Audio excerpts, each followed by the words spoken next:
Hi friends, ഞാൻ ഇന്ന് ഇവിടെ പറയാൻ പോകുന്നത് ഒരു മാഗി ഉണ്ടാക്കിയ കഥയാണ്.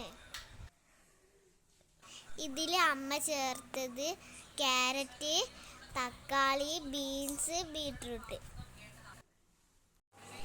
എന്നിട്ട് മാഗി എടുത്ത് വെള്ളത്തിലിട്ട് തിളപ്പിച്ച്, എന്നിട്ട് ഈ പച്ചക്കറി എല്ലാം വേവിച്ച് എടുക്കും. എന്നിട്ട് മാഗി മസാല ഇട്ടിട്ട് ആക്കി. മാഗി ഇതാ അടിപൊളിയായി.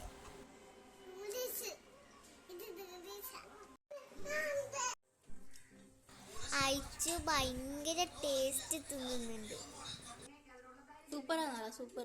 അയച്ചു ഇതാ സൂപ്പർ എന്ന് പറയുന്നുണ്ട്. നമ്മൾ ചാനൽ ഇഷ്ടപ്പെട്ടിട്ടുണ്ടെങ്കിൽ സബ്സ്ക്രൈബ് ചെയ്യണം. Okay, thank you.